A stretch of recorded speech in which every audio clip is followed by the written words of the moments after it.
Be back. Oh, and we're live. Okay, all right. So look, welcome to the Huddle Show. We back. Season 4 is upon us, and you know the common theme this year is discussion, debate.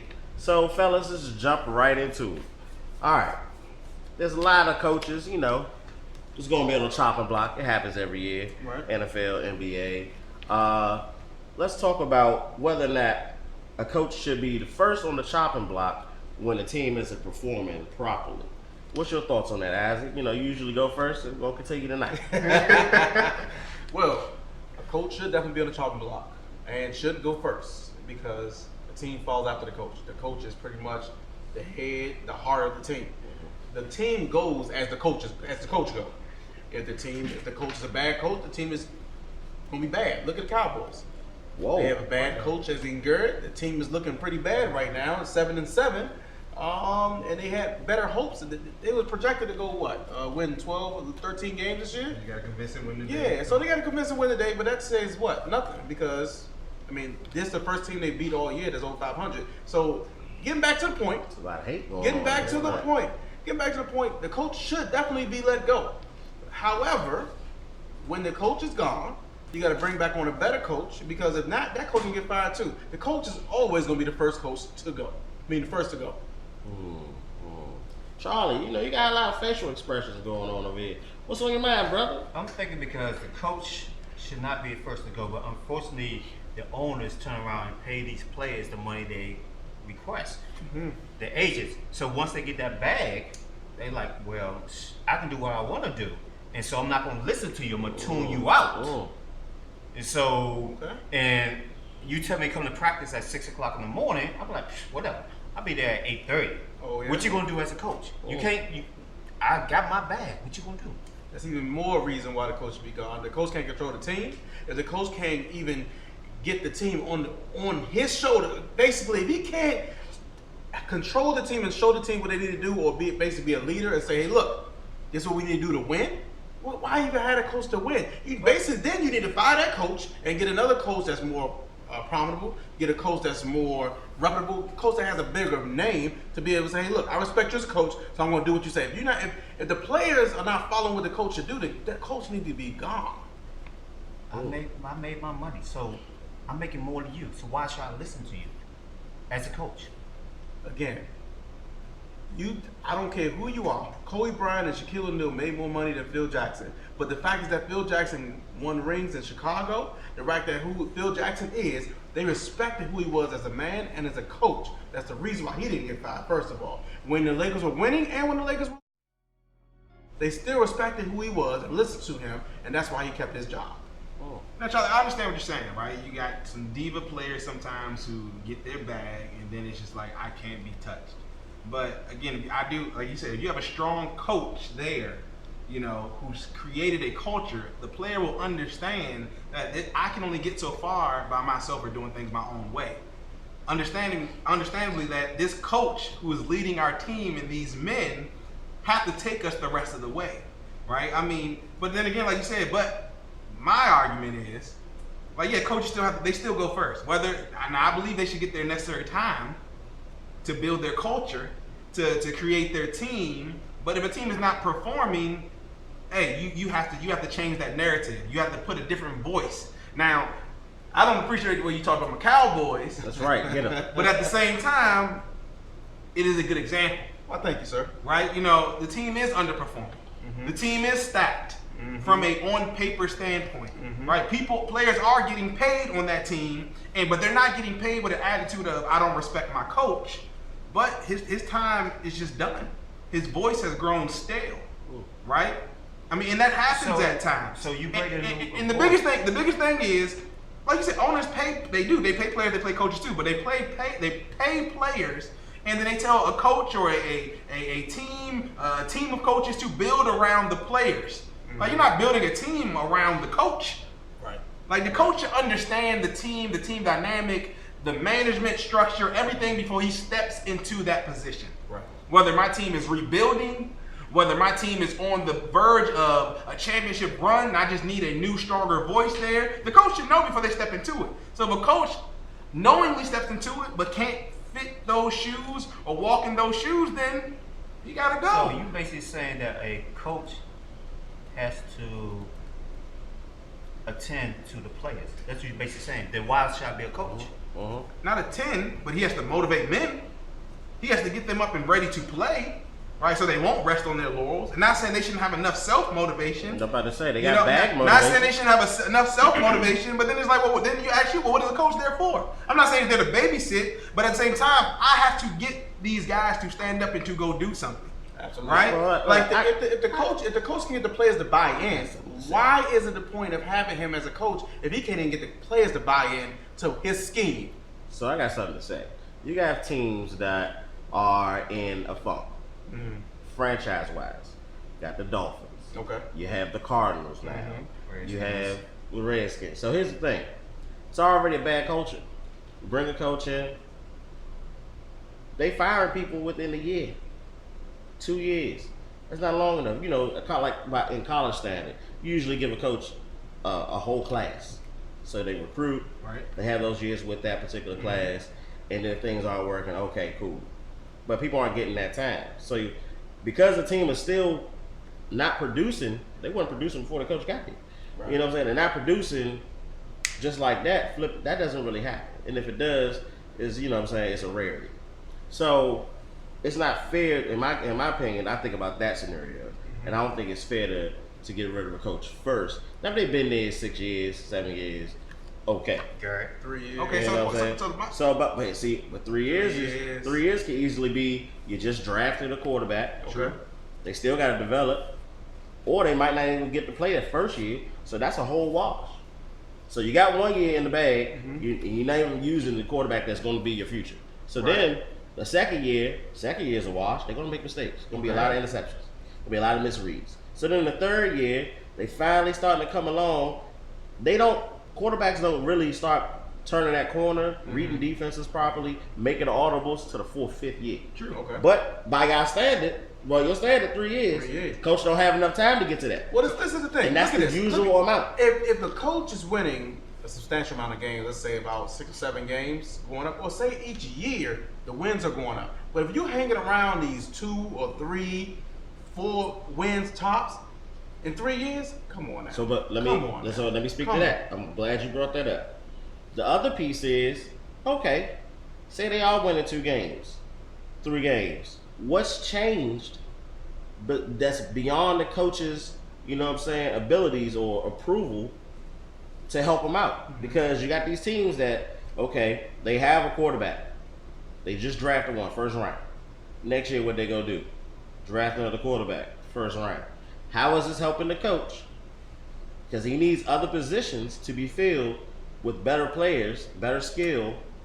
You can't upgrade if you won't get this man no So this is the thing. proper tools. This is the thing. If you're bad, you get top draft picks, right? True. When they come into the league, now they're professionals. So What? now it's the coach's job You're right. to say, hey, look, we're gonna put this scheme together to win. You gotta put forth a winning attitude, have a winning program. Start in the locker room first and start on the practice field. I mean, So if you have a winning on the practice field and in the locker room, they have to buy in to take that and use their heart, play with heart, so therefore they can win these games. If they don't have any heart or the practice and your locker room is not well put, then they're not gonna win no games. Thank you. Oh. Because you get rid of the player first. Because the player's not going to buy into what the coaches do, you don't draft them. You get rid of them if they're not going to buy into what the coach's scheme is. Thank you. No, What? not at all. So look, no. Not at all. No owner's gonna throw away, right, an asset such as that. Not at all. A high draft pick because they don't buy into what the coaches does. A free agent they sign for some millions of dollars and they don't buy. That's just not gonna happen. It's not Because my happening. question to you is, well, if you don't get rid of the coach, now I agree, they need time, right? Especially in the NFL. Come on over, brother. No. I get that players have No, to they have to brother. develop. But my question to you is, so if not the coach, then who? So here's the thing, GM, because he's not getting the play. So I'm gonna give you a perfect example. You want to talk about the Cowboys? Talk about the Redskins. All right. All right. You guys drafted RG3. You also drafted Kirk Cousins. Yeah. Two quarterbacks, same draft, right? Right. Now, granted, helped you later a little bit, cost you a lot of money, but what did that do? That made you stumble in your player development. So because of that, you overpaid a lot of people on that roster, You had a lot of linebackers on lineman side that you don't have anymore because you didn't have enough cap space to keep signing people. That was a trickle down effect from the draft that you did, because now you had 2 quarterbacks taking up money where you could have been servicing other positions. I agree with that. So when that kind of stuff takes place, Yeah. it's not on the coach. Now, granted, if they stay around long enough and then their stubborn ways can come out, cool, I get that. But in the first couple years, like 2 to 3 years, there's no way you could overcome that. If you're drafting multiple people in the same position, but you still need help at safety, at linebacker, at corner, and then all you're doing is picking up the same position somewhere else. I mean, Right. So that's very interesting, because is that coach that that was here for the Redskins who drafted RG3 and Kirk Cousins, is he still the Redskin coach? no, but he had more than 3 years. Okay. That's so you're okay, standard. I get you on that, Okay, yeah. but he's gone. But coaches make mistakes in that instance, because you said that we picked up 2 quarterbacks, RG3 and Kirk Cousins. And I'll take you back to the Seattle game when Redskins was in the playoffs versus Seattle. RG3 scored 2 touchdowns and he was hurt. Why put him back in the game if we got another good backup quarterback, as in Cousins? Cousins could have went back in that game and won that game for us in the playoffs. I agree. As a Redskin fan, do you agree with that? I agree. So the coaches made a mistake on that, and he didn't put Cousins in. He put RG3, a hurt quarterback, back in the game, which cost us the game and cost us a quarterback, which was the coach's fault. Therefore, the coach had to be gone. I mean, that's a whole other That's conversation. that's it. Because the Redskins were totally flipped upside down. Then you had a coach who didn't want the quarterback that he was forced to have, so he went circling the system and got the quarterback. He still won it. And that comes from where? The GM. Yeah. Was the Cowboys in playoffs that time? Here we go. Nah, we Okay, weren't. I'm just asking questions. Well, Just asking no. brother Let's questions, not bro. backslide to I just want to know. Cowboys. Look, we gotta get ready to cut to go to commercial. Hey, make sure y'all continue to tune in. Sign up on the THTV YouTube channel. Subscribe. Hit the bell so you can get the notifications and watch these commercials. We'll be back soon. What's the difference between pass the battle and keep battle? I really can honestly say, as I think about that question, that it's not any difference. I really don't. Like, I really try to think, like, what am I? That's who I am. Actually, keep battle is who I am. Past the keep battle is what I do. But it's not. Like, I don't change when I do that. I'm still serious about what I do. I'm still gonna be a comedian. I still want to have fun. I still like I take all of who I am into that. Like, I don't become something different in that role.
And we're back.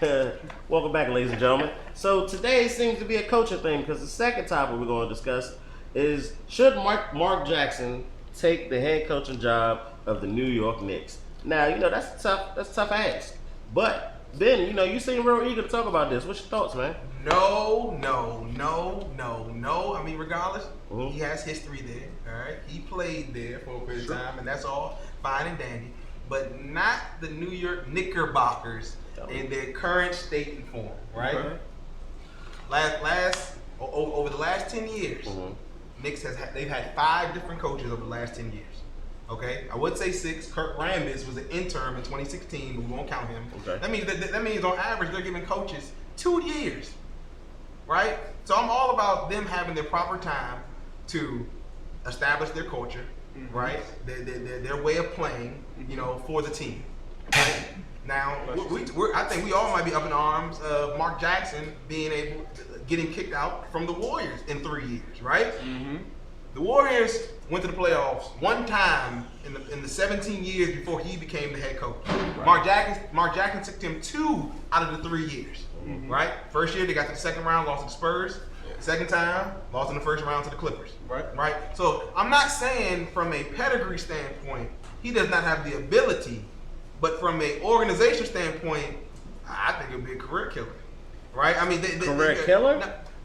Maybe a little harsh career killer. It wouldn't be good for his career, right? Because he's gonna go there just like all these other coaches, right? Not get any free agents, right? They've gotten none over the last couple years. Nobody wants to go there. So let me ask you this: not coaching and doing commentary, is that helping his career? Coaching career. Waiting for the proper position, right? That's what Steve Kerr did, right? Yes. Steve Kerr, before he went to the Warriors, right, had the ability to go to the Knicks. Phil Jackson wanted him. Yep. He took the position that best suits him and his career. There will be tons of positions open. Let's get this right, Where the and I'm not even saying it has to be the best team. I'm not saying he has to walk into a pre-made Mark Jackson team like Steve Kerr did. But he can walk into a better situation. And what I mean by that is I'm not even dogging the players on that team, right? I'm not saying the 15 power forwards they have on that team are trash, but that's what I'm talking about. The fact that you can go in the free agency and get 15 power forwards, right? Draft 2 small forwards, draft a point guard who can't really dribble but just play defense in the last 3 years, right? And you see what's going on, right? Now, like my man Charlie, unless they're gonna give him the GM hat on top of the coach, like they did Doc Rivers for a bit till they got Jerry West, and let him make some personnel decisions, I wouldn't touch it.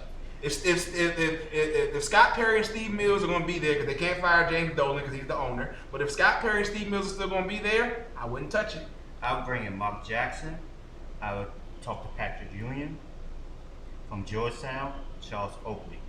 Have them come in, coach the team. Mark Jackson did a great job in Golden State. He was there from 2011 to 14. He built that squad. You spoke about Steve Kerr. He took over from what Mark Jackson built. Yes. So, noted. I would definitely hire Mark Jackson. But you have contingencies, right? Right? You have to hire him with a couple. If he had to go by himself, would you say yes or no? He had to pick his own coaches. He had to bring his own coaches in. Okay. So this is my thing. Uh-oh. I would not take that job out of Mark Jackson. As Ben said, they had 5 coaches in the last 10 years. 5. So, pretty much, on average, every 2 years, you gone. That's not enough time to build this Knicks team over again. That's not enough time to put this Knicks where it need to be, because pretty much the fans want the Knicks to go to the playoffs. Yep. The Knicks is a big-time franchise who's pretty much well-known. They're a well-known franchise that have not made the playoffs since I don't know when. So why would he go take that job if they're not giving him the time? Because they didn't give any other coaches the time. So obviously they're not going to give you the time. You got 2 years or less to make us a playoff team. That's pretty much what Dolan's saying. If you can't do it, then you're fired. And then he's going to be where? Back at commentating again. Yep. He might as well just wait for a better opportunity. Just be patient because he's a hell of a commentator. Yep. I'm telling you right now. There goes that So man. that is already done. That is already there for him. He does not need to go and kill his career with the Knicks. It is.